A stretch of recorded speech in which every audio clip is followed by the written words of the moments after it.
Today, I'm going to be sharing some top must-haves on your resume in order for you to get the position that you want. Like, what can help increase your chances of actually getting an interview? Later in the video, I will show my actual first resume that I use, like my literal resume, and you'll see like what I had on it to basically help me land my first job. So, let's get into it. All right. So first, I want to add on the things that I think are very, very helpful to have on your resume if you're somebody who has similar experience. So basically, like if you were a car salesman, even like a retail, is it associate? A retail associate, anything like that, anything in the realm of sales, just not necessarily in tech.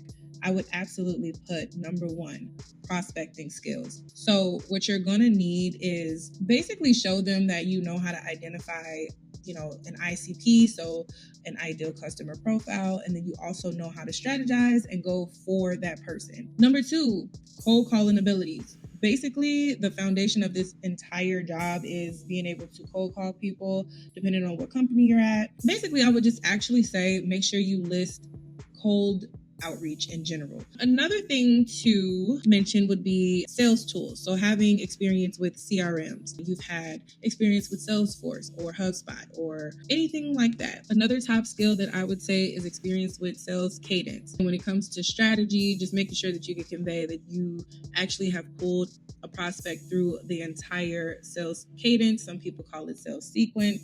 Either which way, just make sure that you list that. Another one, pipeline management. How do you manage your time? How do you manage like all of the people that you're reaching out to? Are you organized? Like making sure that you can list that you know how to handle these things. You have a handle on these things. Next one would be communication skills. Like duh. Like if you've watched any of my videos, that's all I say is be a great communicator because it's like 99.99999% of the job. So make sure you add that. Another one I would say was just your understanding of like basic sales methodology. In my experience with interviewing people, because I did get to help out with the interviewing process before, one of the things that we like to ask is, what sales methods do you use? And this kind of just helps us understand like if people have been exposed to any of the methods, what methods, do they find to be helpful, or do they not know what we're talking about? It just helps us kind of understand like where you're at. So saying that you've had exposure to not just one, but multiple sales methods, it kind of lets us know that you're up on the different strategies and ways to engage with a prospect. This one I would say is just like a little sprinkle on top, but it's not necessarily mandatory, but just saying, having tech terminology and tech industry knowledge. So to bypass all of the weird application robots, you definitely need to have certain terms on your resume so it can ping that you know what you're talking about. Okay, so definitely be familiar with like SaaS. I mean, if you're going to a tech company and not like a tech company in the sense of hardware, but a software as a service, things like cloud computing or even just relevant tech terms, like all of those things would be very helpful to have on your resume. And then finally, just team collaboration. This is one that I just added on the end because we actually like to see how well do you work alone and with the team. Okay, so now you're like, okay, girl, that's helpful for somebody who has a sales job, but I'm an 18-year-old, 20-year-old, 25-year-old, whatever, and I have no previous sales experience. Like, how am I supposed to get into this if I don't have sales experience? Well, don't worry. These next 10 are for you. So basically, instead of having like relevant job experience, you're gonna want to focus on transferable skills. So with transferable skills, and I'm gonna go through these really quick because I'm gonna show you an example. So you're going to want communication skills for sure. Top of the line, that's probably the most sought out thing, 100%.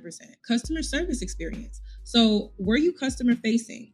Were you in retail? Were you in hospitality? Were you, I don't even know, like, did you work at a doctor's office? Like whatever. If you faced people like clients or patients, talk about that experience. Talk about like how you had to like communicate with those people. Researchability, if you have this, if you don't, there's a way that you could get around it and I'll show you. But problem solving skills, tech savviness, so you can be knowledgeable about the tech world. You don't have to necessarily like have had experience, but definitely be more knowledgeable than like say the average person, because it just shows that you have an interest in tech. That can help. Another thing I would say is make sure that you emphasize that you're goal oriented. I also would say, resilience, perseverance, these things that will really make somebody feel like, yeah, they may not have done the job before, but they have a great personality for it. They have the great drive for it, all that stuff. Organizational skills. Make sure that you put that somewhere on your resume. I'm organized, 100%. And then you're going to have like a willingness to learn. There's many ways that you can convey that you are willing to learn in your resume and also, of course, in your interview. So without further ado, I'm going to show you guys what my first resume looked like. And I put a couple of notes in there so y'all can follow along. All right, here we go. So the first thing was my summary. I wanted to make sure that it was, a short statement that was full of intention and value. I want to get to the point. Don't want to be too lengthy because you don't want to take up too much real estate with just your summary. So I just put looking to break into technical sales after 10 plus years as a mental health professional.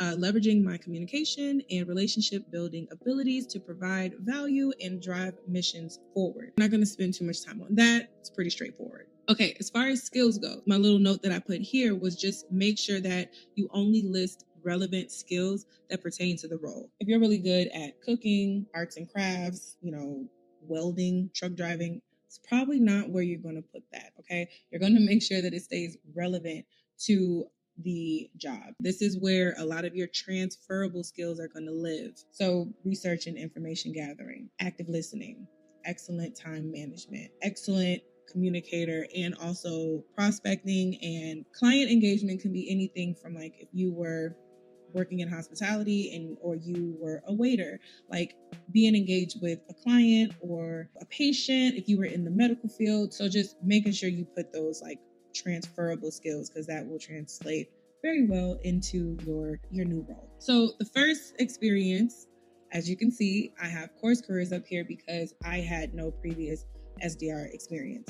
Without this, I probably would have had more of a challenge getting into the field because course careers just allows you to put things on your resume that you probably wouldn't have been able to before. So obviously, if you only saw just the last two before course careers, I wouldn't have had a lot of those buzzwords or keywords that kind of perk the ears of the recruiters up, if you will. Right here in my notes, I put course careers allows for your resume to have relevant experience that will be picked up by the resume keyword scanner that employees use. And that was true.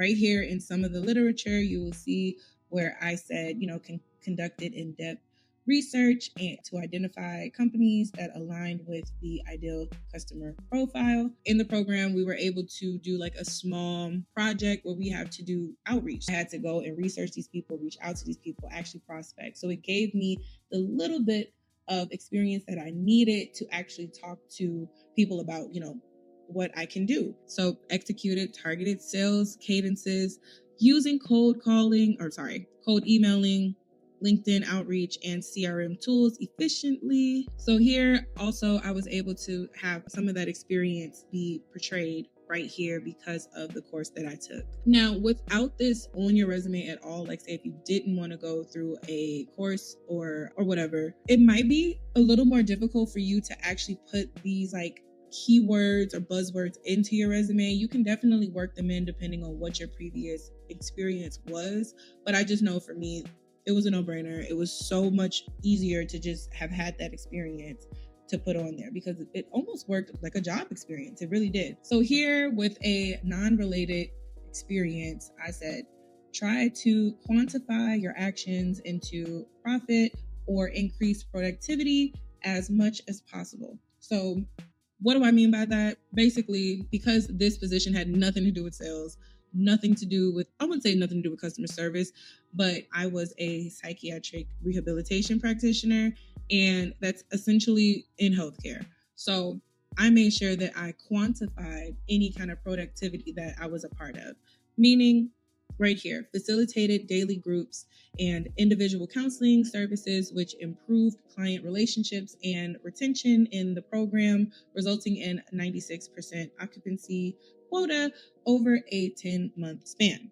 Now, it may sound like a whole bunch of mumbo jumbo, blah, blah, blah, But basically, what I'm trying to show is I understand that with my efforts, there was an outcome. I was able to get an occupancy rate of 96% over 10 months, which was really, really good where I was. And basically, in healthcare, you don't have to quantify things like that. Like, nobody cares. But because I was going for a sales position, I wanted to show them that I understand you guys need to see numbers. So I hope that I explained that right. And basically, this is just more experience that I had, just making sure that they know that I have stuff like daily documentation. So I'm able to actually, write and send emails to people. This also just shows like that I'm capable of handling all of like the clerical parts of the job. So like the emailing, the keeping up with things, the organization, all of that. Here, I utilized Course Careers as both education and job experience because it was both technically. So I used it as both, more coverage of like just showing I have more on my resume that's pointing to I can do the job, And last but not least, make sure that you list your LinkedIn because you just have to. It's just part of the game. And make sure that your LinkedIn is good. So overall, this was my experience. This resume here was definitely what got me my first gig. It actually got me a couple of interviews. And then obviously I landed my first job. So, okay, guys, well, that wraps it up for today. I hope that this was helpful in the slightest. I try to make these videos as helpful as possible. I definitely feel like I've covered a wide range of things, and I'm just hoping that this helps you either make a decision if you want to get into tech sales or not, or this helps your chances with getting a position that you really, really want. So I'm going to go ahead and get on out of here, but thank you so, so much for listening to me blabber for however long this video is. I appreciate you. If you haven't already, subscribe and like this video and share it with somebody if they are looking to jump into tech sales. All right, I'm going to get out of here. I don't know. Have a good one.